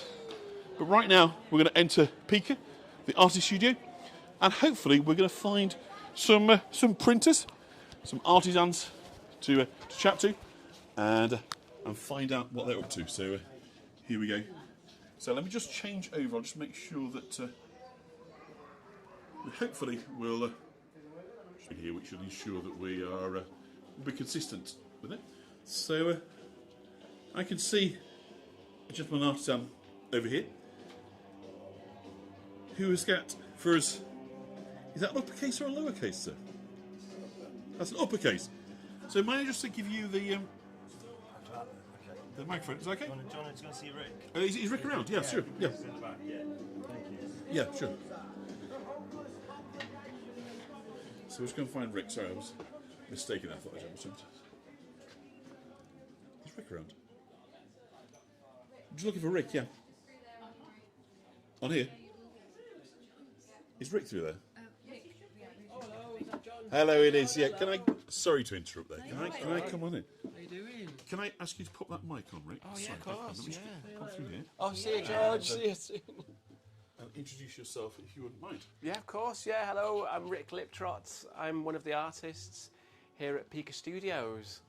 So we've just been talking about your name and the root of it. It was told me the story a couple of days ago. So Oh, was it? the first book, the Pica 500. Oh, the years. Pica. Oh, Yes. yeah. So you're continuing a long tradition here in Yeah. York of artisan printing. Yeah, there's been, well, when the building was bought in 1703, it's been like a printing house since then, and it's like one of the longest continual crafts printers in York, maybe in the north of England. In this building itself? Yeah. So and so there's the printers upstairs now. They're Quacks, and we're here on the ground floor. And there's about 20 artists involved in this space. And So this is the more artistic end of printing rather than the yeah, finishing end of printing. As you yeah. We've got printmakers, all through here. We've got Andy at the front, who you may have passed on the way in. Yeah. And yeah, we've got printing presses through here. We'll follow you. If you Yeah. give us a spin around it and Yeah, kind of sure. point out Yeah, sure. the areas of interest. Yeah, we've got Leslie Shaw, who's a printer, and she's got this lovely flatbed printer here, and she does sort of lino printing and collagraphs, Yeah. and different types of that kind of work. So lino's not dissimilar, it's the woodcut printing we were talking about earlier. Oh, is the predecessor really? to. Oh, yeah. So it's a similar idea, is that you cut a relief and then the bit that's, Yeah. that's still raised. Yeah, prints, isn't it? exactly. Yeah, it's like this linoleum material, which is easier to cut. And for is this some examples people. of her work here? Yeah, this is another artist, Sarah Jackson, who works beside Leslie. But these are some prints, actually. That's some linos there that you're looking at. Beautiful. There's some on the right up here by the window. This is some of Leslie's. That's a sort of a dry point of the dog, where you sort of scratch into a piece of plastic and then you push the ink through it, and then you put it through the press, and it pulls out all the ink from where you've scratched into the plastic. Wonderful. And a lino there, and so Leslie Shaw does a lot of animals and figurative work. That's beautiful, can't you? Yeah. And they're never precisely identical printed works, are they? Yeah, yeah, they're all a bit different with these ones. That dog is magnificent, isn't it? Yeah, it's cool, the detail. Susan's lovely. She's an organised muddle, which she loves. It really appeals to. This is Katrina Mansfield, another artist, using fluid inks, alcohol inks, different animals. So is this printed or is this hand done? No, this is all hand done. Yeah. Yeah, different. So, So it's a print and artist studio, this one. It's yeah, a combination. Thing, yeah. That's beautiful, isn't it? The cockatoo? Whatever. Yeah, Such rich colours. yeah. So is this open as a shop as well, then? People No, come in and... we don't. So this is part of York Unlocked, because we don't open to the public very Okay. often. Sorry, let me get out of the way. We're just doing this. Do you need me for anything? Oh no, it's fine. Yeah. See you tomorrow. Okay, yeah. Bye-bye. Bye-bye. Bye. See ya. Bye. Yeah, so we don't open the studio to the public because it's a working studio space. But for this weekend, we're opening up for the public to have a Yeah. look around, and it's a good chance to see like an old building with artists and in their sort of natural habitat, I guess. And there's nice light in here as well, isn't Yeah, there? it's lovely. We've got a lovely courtyard out the back, and yeah, like you said, big windows. It's really. This is this accessible to the public? It's not this courtyard. It's is not open to the public, but yeah, it's just yeah, it's our little secret spot. We all love the nooks and crannies. yeah. Those windows are beautiful as well, aren't they? Yeah. So how long has Picker been operating in this way as a sort of, a shared artist space? We've been in this building for about 8 years. Yep. The group formed just before that, so it's about 9 years in total. But yeah, we've been in this building for about 8 years, and yeah, we rent the ground floor from the printers upstairs, which is Yeah. Quacks. Is it a conservation trust building, this one? No, it's not. It's Okay. not this one. Yeah. This is Yours some of my work. This is so I draw shops of York. So these are some rustique. Beautiful. Restaurant, Yeah, yeah, Hepney Bakery. Castlegate. And the Nut Centre, some like iconic shops of York with the monkey nut character. Yeah. Duttons for Buttons, of Yeah. course, is well known. So I'm really attracted to the colours, like the Beautiful, hat shop and Watkinson's shoes, which is one of my favourites. That's in the Is that city. no longer there, I think? No, it is, yeah. It's It on, is it's still on there? Goodrum It's Gate, still yeah. there, is it? Yeah, that It's one. been there for about 1904, so 121 I'm thinking of the one on years. the paper at York Gym, but it's not that one, is Oh, it? yeah. No, Bootham Crescent, the old York City Yeah, football been there many ground, times, yeah. which Sadly no longer there. I know. Yeah, a fan got in touch with me and said, could I make a picture of it before it was to be demolished? So, so it's nice to record a place as well, which Captures I it, quite doesn't it? like. Yeah. This is a bakery in Haxby. So these are original pieces of art, but then you've done print No, versions. yeah, these are all prints. The originals, some of them are in my room where we've just Yeah. been in there. So what's the process for those that don't know? Yeah. You've obviously done original artwork. Yeah. How do you then turn that into something that can be reproduced? Yeah, so I use a fella who who scans them for me. So Yeah. he uses a large scanner. I've not actually seen the equipment, but he scans it in for me. And then these are called G-clay prints, which Yeah. it just means it's a really high quality prints. Yeah. And they're very close to the original colours. Yeah, so these are really nice prints that they make it like affordable to people to buy, I guess. So yeah. technology is really going to enable that as well. Yeah. Because they used to use that with the wax in there. I can't remember what they're called. Yeah. It'll come to me in a minute. But that was the way, was it? They actually tried before digital scanning. Yeah. That they were able to do prints. We've got another fine art, artist. we've got textiles. Yeah, This so is nice. cool, Yeah. So more of a painter here, Leslie Birch. She uses oils and acrylics, and also she uses different. You can see some of the tools here that she uses, like inks, different inks and wax crayons. So she's very good at trying out new things and sort of she doesn't really use the rule book. You know, she likes to sort of try experiment. It constantly evolves, doesn't it? Yeah. You know, one of the oldest things we know from cave paintings. Yeah, and you can see that in the work. It's changing, isn't it? Yeah. Got coastal scenes up here about this. Yeah, she's from Scotland originally, so she's got lots of inspiration from the Highlands.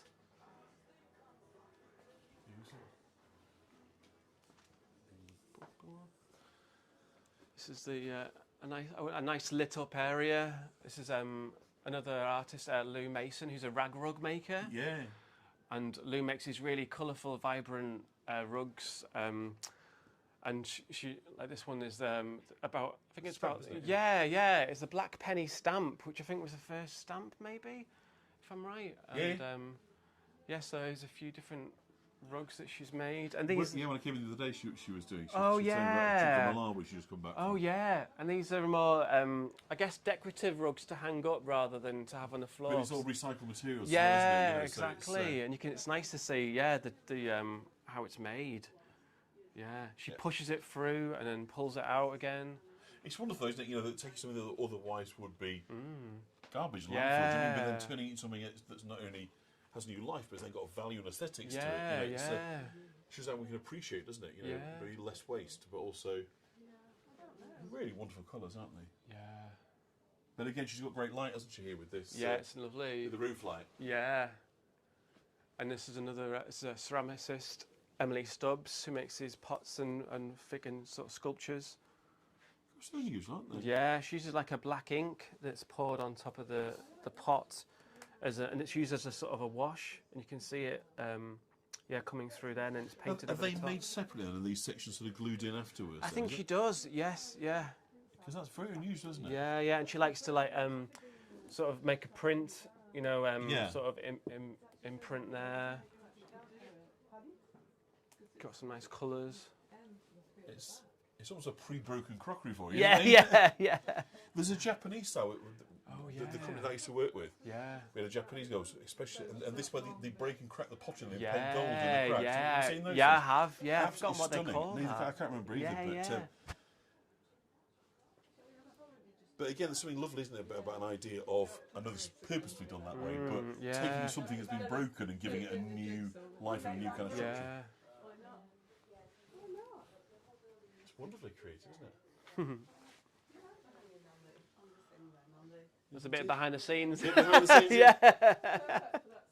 This is what we like to see. Yeah, this is Emily's sort of backspace, so her sort of ideas and all the materials, which is always nice to see. Emily runs workshops. Some of the artists do run workshops. Yeah. There's a lot of different modelling materials there, isn't there? Yeah. Is that different coloured clays then? With that Yeah, I think so. Yeah. It's a bit of a sort of TARDIS, isn't it? It looks I tiny from the know, outside, but yeah, it's it amazing how many people have come in and said, "I didn't know you were here," and we didn't know all of this was at the back. But yeah. Yeah, this is Lou who does the rag rugs. She makes these little perspex hanging pieces, which are really nice. The light catches them beautiful, isn't it? Yeah. Can we have a look at the printing at the front then? Yeah, of course, Just yeah.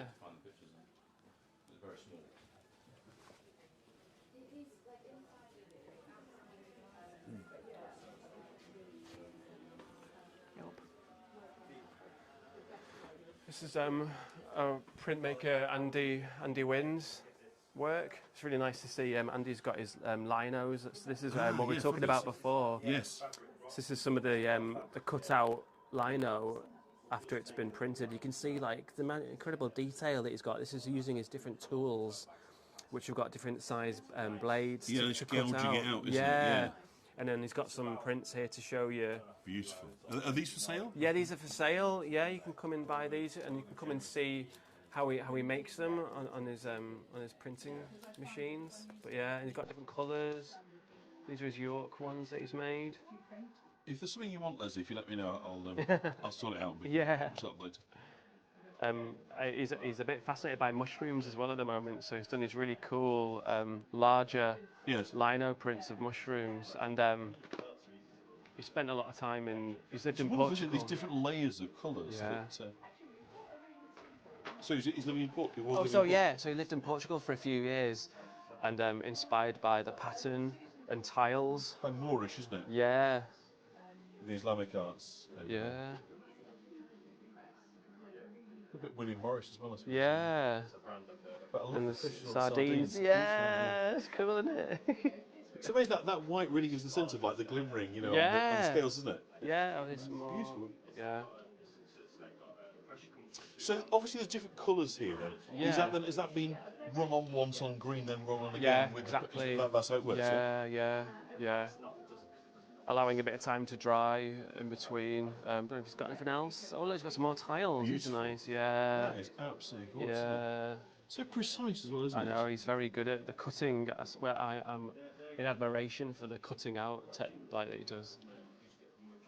That really is stunning, isn't it? It's like almost like a feather sort of design, isn't it? Yeah. It's absolutely beautiful. And he's made some. These are really recent. He's made some prints here, and this is using letterpress, like some block letters that he's put through his little press, which you can just see to your right. It's just over there. So if you can Oh, see. this little press there. Yeah. So again, presumably they're going to be slightly different, isn't it? As the Yeah, patches. they're all a bit different. I think you're just enjoying playing around with them. You don't mind me showing these, do you? It's absolutely stunning. The colours are. So this is all traditional technology. This isn't modern technology here, is that right? Yeah, it's this. Uses a lot of this hand pressed. The stamp there, and also what do you use? Just the back of a. What do you use, Andy? It's the back of a little tool, a little bradawl. Wooden specific. It's for burnishing it, but it's just a wooden spoon with a door on it. Nice. Low tech. Get it even. Yeah. It's to transfer the ink from the block to the paper. I'm with So you. you need pressure. The more pressure you apply, the more ink will be transferred. Actually, you see on there where the ink is dark. Yes. Apply more pressure. Deliberate. Yeah. So these will be printed on top. There'll be another block that'll be printed on top of that. So I want some of the paper texture to come through. Otherwise, it's just a clean block that looks not as interesting. So we get that textural sense of Paper depth. texture, yeah. So this is slightly different. This one is because it's got a lot of texture in it, but it's still lino. But it's different rather than the sort of brown layer is carved. You can see the cut marks with the tools. But the blue, which I've printed, is etched like caustic soda, so it actually eats away at the linoleum. Linoleum is It's like an acidic. well, it's alkaline. Is it alkaline? Okay, It sorry. has the same effect. It just eats anything organic. That's why you put it down your plug. So it just eats away at the. This is primarily ground stone and linseed oil. So And has that stopped now? That degradation, or will that continue? yeah, it stops. That's why I have the sartans up here. So Yeah. as you douse it in vinegar, it stops the. It's like with your photo printing. You put the stop on it, as you might say. Yeah, exactly. And it stops eating. So then you can leave it on for a lot. How deep you want it. Hello. Depends Yeah. how long you leave it on for. It does create a very interesting texture effect, doesn't it? And so Yeah. that's what's created up here, where we've got these like almost speckly bits and pieces. Yeah, Is that right? exactly. Yeah. And this is quite a thick paper I can sort of see from here. Is it? It is. Is it a handmade it's paper, cotton this? paper. Yeah, No, right. it's not handmade. It brings in sheets. It's Fabriano paper. It's 60% cotton, but I like it because if I'm using it with the letterpress, like traditionally a good printer would have always said it should just kiss the paper and you shouldn't be able to see any of the embossing. with Yes. it. Whereas I like that.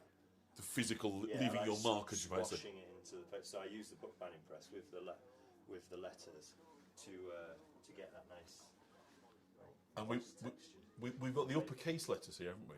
And It's a mixed bag. I'm not a professional. I just use them for little bits. I'm working on one here. I'm trying to just pull out these. I'm only this year is kind of my subject matter is mushrooms. So these are just like I've just taken little really nice phrases like things with words and I've never heard of often. Or I don't know, something is interesting. So I'm just making a little print of short sentences that describe mushrooms. interesting. I've never heard of that. A hoary blue. No. It sounds nice. So what is it with mushrooms? Is it the visual? Is it the eating? What drew you to? Well, I have realised how many photographs I've taken. I work outside as well, so I'll spend my mornings outside.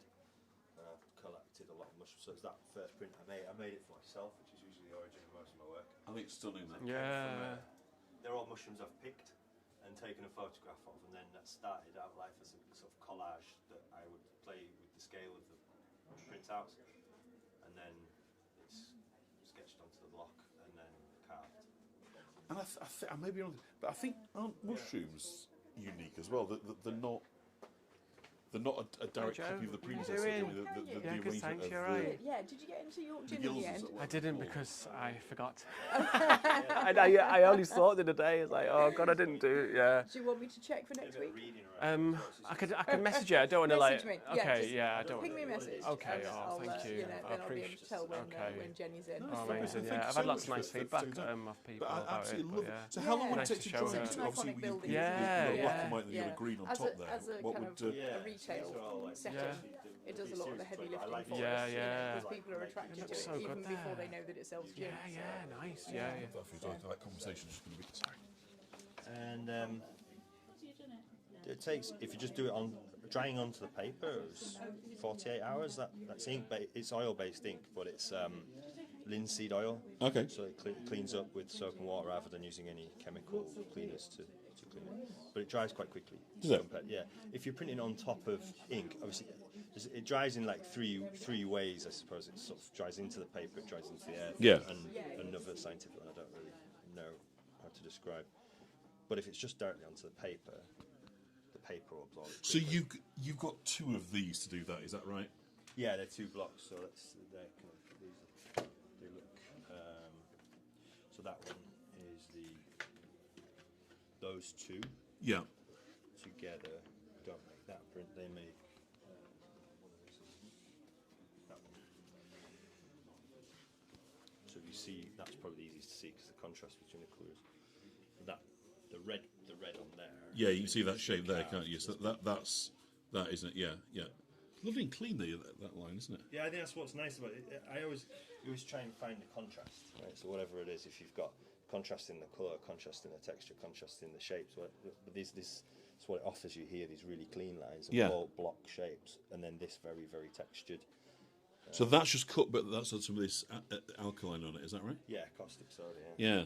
So presumably quite a bit of trial and error then to actually get your final images down. Yeah. Well, I do that one first because that's more unpredictable, and then do this block second by using. I have a light box, so Yeah. I'll put an impression of this over the light box, and then put So shapes over the top. would of you it. sort of print that then, sort of draw sort of shapes on that and think about what you want that to look like, or do you just kind of? But the process, I wouldn't print it on the stick stock. I print it No. just a proof on a very thin paper, and then I sit it on the light box. Yeah. So then I can either draw on top of that or put. These usually start life as stencils, actually, just paper stencils. And Yeah. position them until I just like the composition of it, and it's like just how you just finding the balance between the colours. So that one's not so. You kind of when you have them where it actually, that's probably easier to say. You get that 3 colour in a way. Yeah. You get the dark, this very dark maroon, and then the red and Yeah. the blue. So where It's creating new colours, isn't it? Yeah. yeah. So that one has the red on the top, but the red is mixed with a extender, so its opacity is increased. So you can actually see through the. It's absolutely wonderful. Listen, thank you so much. An absolute delight. I mean, it is wonderful. Have you got a website, by the way, of your stuff?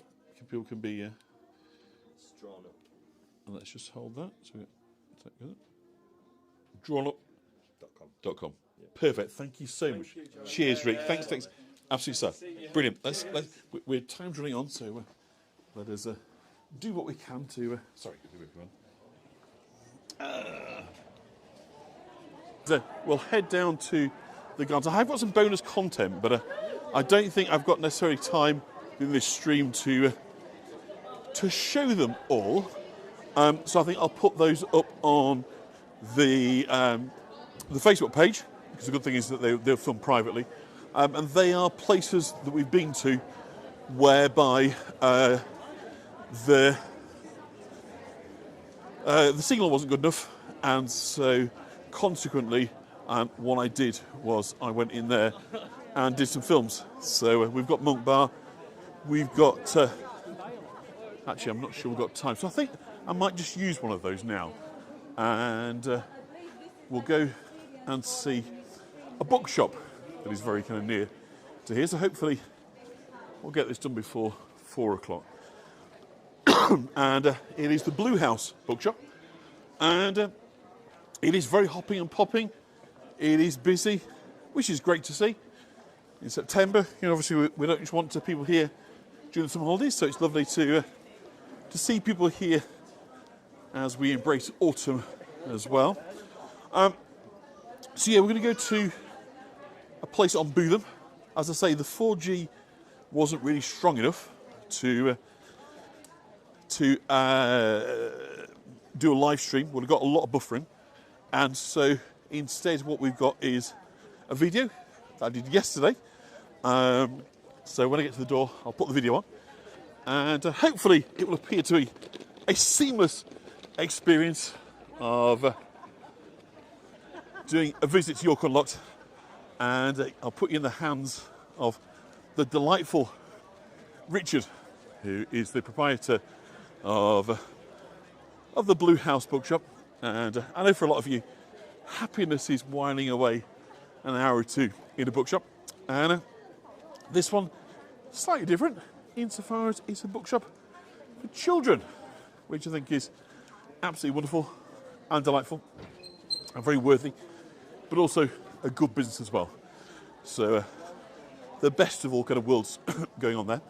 So I'm going to just show you, we're about a minute away from there. We'll walk up. In front of us is Bootham Bar. Right now, it's all covered in scaffolding, looking a bit sorry for itself, but of course these old buildings do need to be looked after, to be tended to, and so from time to time we have to put up with the fact that they are covered in scaffolding, but we know of course that when that scaffolding goes down, they will be good for another long period of time for us to enjoy. So it's a relatively small price for us to pay to get to enjoy the heritage that we have here on offer in York. So we're nearly there, and I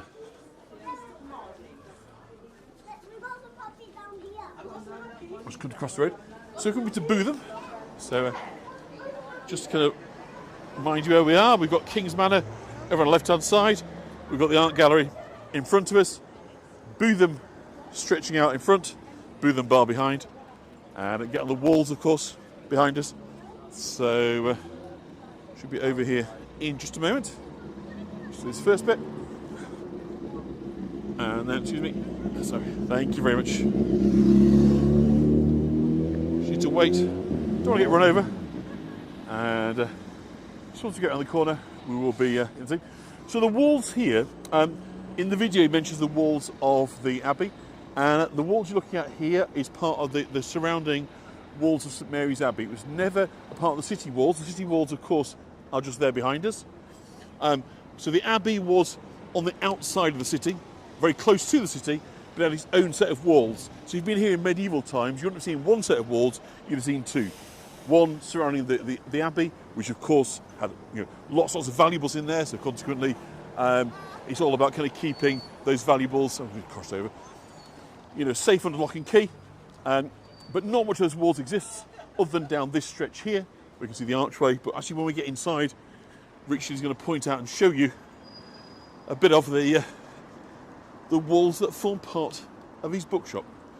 So it's just down here. We're literally about 20 seconds away. So I'm going to queue up the video. Hopefully this will just sort of drop in nicely, and once it goes on, it will appear to be me doing this live, but actually this was done yesterday.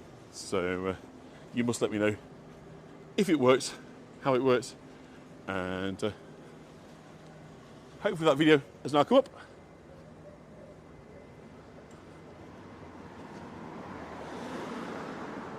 And here we go.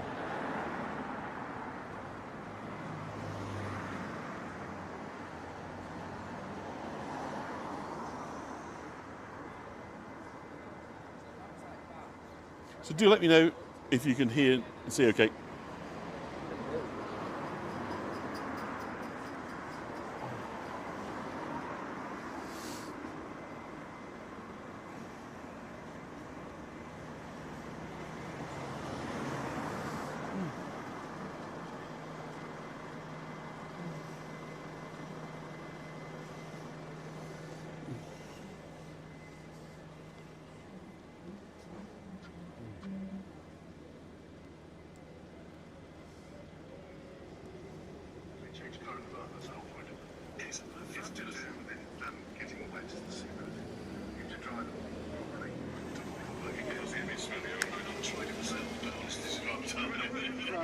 No, it shouldn't be.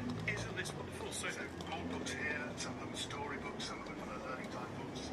Then you get a couple of picture books as well. Then you get some books over there which are factual. So why just children's books? Why was that the focus, or is that evolved to become the focus of your business? No, that's how we set up. So we're kind of starting with the young children, and then we have go into chapter books and easy readers, and then there's some grown-up books as well, graphic novels. Yeah. For that, some interesting books in that we're going to have a look at upstairs. So it's your kind of mission to get kids reading and get them loving books? Yeah, we're very much involved with the Open University Reading for Pleasure scheme, which is trying to do just that, getting children not having to read a book in school when they're outside school. So it's kind of educating parents as well as the children. Because the funny thing is, we sort of say kids don't read, but actually they're on the phone reading text all the time. Oh, yeah. It's how they read and what they read, isn't it? Is really kind of the issue, not are they reading. Everyone's reading all the time. It doesn't matter if they're reading a cornflakes package or something like that. As they progress onto books and see the wonder that is in books. And also comparing the book to the film. Yeah. Is if they read the book first and then they find that the film doesn't kind of meet with their expectations. Indeed. So everybody says that the kind of the way that sort of shops or any stores where you can be with the internet is the experience of actually being inside. So you've got a fabulous unit here that's both beautiful, historical and practical. Can you take us a bit of a kind of tour around the building? Well, yes. I mean, one of the things we do, we have creative writing courses for 8 to 13-year-olds, which we run kind of half terms and sometimes at weekends. So we do lots of things like that and have various groups come in here as well. And if you come this way, the oldest part of the building is this back wall, which is the boundary wall to St Mary's Abbey, so it's 13th century. Okay. You can see the salt coming out of the stones there. And so you got 13th century stone. That's right. I wonder how many stories these walls could tell. They could, yes. Wow, look at that. That real, quite literally the patina of age, isn't it? Isn't that amazing? And this is part of the walls that surround the Abbey, isn't it? That's right. So the Abbey came at the end of the 11th century. So you remember Stamford Bridge, Battle of Stamford Bridge. Yeah. Harold beat the Vikings and then marched his troops down to take on William down in Hastings. And a bit of Viking rune there, haven't we? And William defeated Harold there, but then wanted to establish himself in York, which of course was a Viking city. Yeah.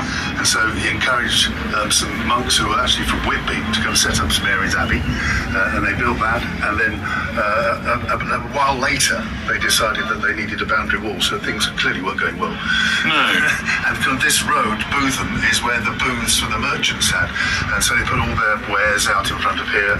It was kind of partly outside the Abbey walls, partly outside the city walls, and so that was the way it was done. And of course, the Abbey would have been the centre of reading and learning at the time, wouldn't it? You wouldn't probably find many people literate outside the Abbey, would you? So it's kind of appropriate, but it's now got a bookshop, isn't it? Yeah.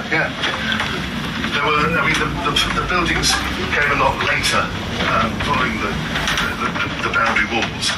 And in fact, they built across the road. It says opposite the boundary wall, so it's kind of there rather than here next to the boundary. So this wall here, have we an idea of kind of the sort of age of this sort of part of the building? Well, I think it looks Tudory, but it's more probably 18th century because there's a siege of York in 1644. Yeah. Everything was laid waste except for St Mary's Tower and Ingram's house further up in Brooklyn. Which is just kind of very near to here, isn't it? So they're the only kind of two buildings that it said were still. See, this is going to rebuilt probably in the decades following that, yeah. So they built across the road. Yeah. There's evidence of people complaining about broken road, broken tiles on the road, the smell of pigsties and pigs as well and things like that. So then these buildings were built, as I said, kind of 18th century. To kind of make a bit more. So when you say booth, is this a kind of shop that you would have kind of gone into, or would this be like a sort of shop facing out to the street whereby, like the Shambles we know weren't really shops people went into as such, rather you would be trading in the street and having sort of stuff behind you? So the merchants traded in the street and then they added these to kind of make a more permanent basis. Yeah. But that was the start of it. And this shop has been all sorts of things. It was in the kind of 19th century, it was a greengrocers where we've had a family come in and talk about their history of being back here, their family lived here. Greengrocers downstairs, and on the 2 floors up here were where they live. And then kind of more recently it's been anything from a kind of newsagents to art gallery and to a tailor's, and famously it was a tailor's for many years. I remember it, yeah. And he used to sit across the Bootham Tavern, and when someone came to the door, which is just over there, he'd get down and run across. it's a good kind of business model, isn't it? That's my kind of ambition to be able to do that. I do it to north-south of the cafe. It's got a slightly louder bell on the door, and you can maybe make that work, wouldn't you? So okay, so downstairs with picture books, what have we got up here then in terms of your Yeah, we've got over here is the kind of adult and young adult section. Fabulous. And then towards the end is the graphic novels. A bit more kind of cards and kind of picture books as well.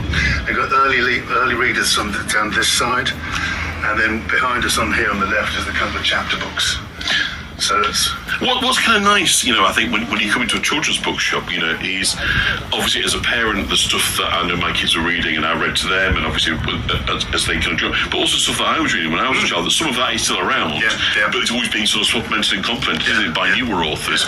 But looking along some of these kind of classic authors that were around 40, 50 years ago, you can still see their stuff. So it really does stand the test of time, doesn't it? A lot of this stuff. And there are kind of the classics along there, and Anna Green Gables. I mean, even right. older than me, isn't it? Bedknobs and Broomsticks are very old again. And there's Terry Pratchett's trilogy, Truckers, Diggers and Ian Nesbitt, that seems sort of turn of the century, isn't it? So Tom Sawyer, Mark Twain, of course. So you've got a nice kind of mix, haven't you, of kind of all different eras. And to what degree is the graphic novel, would you say, kind of taking over or competing with? It's booming now. Yeah. If we go up there, you can see there's a whole range of novels there. Some are written to be graphic, but some are kind of graphicalized, I don't know what the word is, but I've kind of said The Invisible Man, and so it's kind of, there's some illustrations in a lot of text in there though as well, isn't there? Yeah. So it's a different balance of text. So, and then there's kind of this one, The Lord of the Flies, here as well, which is William Golding, that's right, yeah. So that's fully kind of cartooned. Beautiful. But it's great because it gets them into kind of good stories, but in a graphic style. And that's books you're going to want to own and keep, isn't it, as well? So that's not kind of transitory, is it? Comic stuff. Should we go up one more? I think you've got another floor, haven't you? Well, that's kind of the attic area, which is really kind of where we kind of dump stuff and store stuff, and there's the kitchen and that kind of thing, really, the toilet. Ah, okay. So it's not for filming kitchen motor. We do kind of clear it out sometimes and have a writer's attic there, so writers can come in and write stuff there as well. So how long you say you've been there? 6 years? 6 years, yes. And what was it attracted to this particular unit there? I think it was the style of the building. Yeah. And the fact that we imagined, obviously the bookshelves weren't in there, we imagined doing that, putting kind of the white books in against the white walls, but letting the books speak to themselves with their covers being the colour for the bookshop. And I think that it works really well, and it becomes kind of quite a cosy place, an inviting place for people to come. And bookshops nowadays have nice cosy chairs to kind of sit on. Yeah, I was noticing that. So I can't let you go. I mean, it's been fantastic. Without asking you for a recommendation, there'll be plenty of people watching this, I'm sure, that are grandparents, parents, aunties, uncles, and so forth, looking for a recommendation, maybe a birthday away from Christmas. Can you miss something might not have heard of, but will be your tip for a Christmas or a birthday present? Well, I certainly like the Terry Pratchett trilogy of Truckers, Diggers and Wings, which is a great story. It's about gnomes that live in a department store, and they just get everything just a little bit wrong in the world. Can we just pull those out? Let's have a little look so we recognise the covers. So Terry Pratchett died, didn't he, a couple of years back? Yeah. And more kind of known for kind of adult sort of fantasy, but obviously... But this is good. I mean, the gnomes believe that it's the leaves falling from the trees that cause the wind. And what sort of age group is that sort of ideal for, would you say? That's kind of primary school, early secondary school, that type of thing. So it's almost like Roald Dahl sort of... Yeah. I mean, often you can read books to younger children, but then as they grow older, they quite like to read them themselves as well. So there's that kind of stuff. And then I think it was downstairs, I think there's Well, perhaps one graphic novel and then one downstairs. We've got different age groups, and then we'll leave you to get about your business. Phantom Tollbooth, of course, which is a favourite. The Phantom Tollbooth. This is the invention of Hugo Cabret. Wow. Which is was the film Hugo? Oh yeah, yes. Remember, yes, the clockwork. So yes, that's right. Yeah, about a filmmaker and Paris. So that's lovely. That's a lovely book. Okay, and then perhaps one for younger readers. Okay. Downstairs, and then we'll leave you to the rest of your day. This is such a lovely unit. I can really imagine spending a lot of time in here. I wish you'd been around when I was a kid.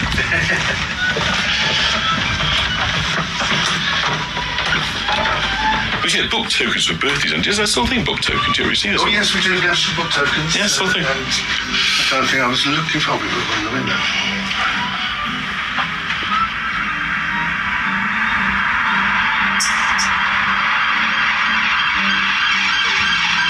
It's a busy road, but it's very quiet and peaceful here, isn't it? It can be until ambulances and police cars go by. So there's this one which is Here Be Giants, which is Susanna Lloyd, which is a very funny book, and it's about a knight and his horse going on in pursuit of giants. So Don Quixote-esque, isn't it? And as you can see, yes, they actually on a giant. And then there's this series of A Day in the Life, which is Mike Barfield. This is his latest one out. It's about fossils, fire, and fantastic finds. And you can see here it's all kind of, again, cartoony type of book, but great for someone who's not keen necessarily on reading. Little short bits, clips, yeah. Each section there it stands alone. There's some interesting facts in there and humour. Perfect. And do you have a website? Is there a way people can have a look at your stock and you do mail orders? Bluehousebookshop.co.uk. The Blue House Bookshop. Listen, that's been perfect. Thank you so much, Richard, for spending some time today, sharing with us. Great to meet you, and good luck with your business. Bye-bye. Bye.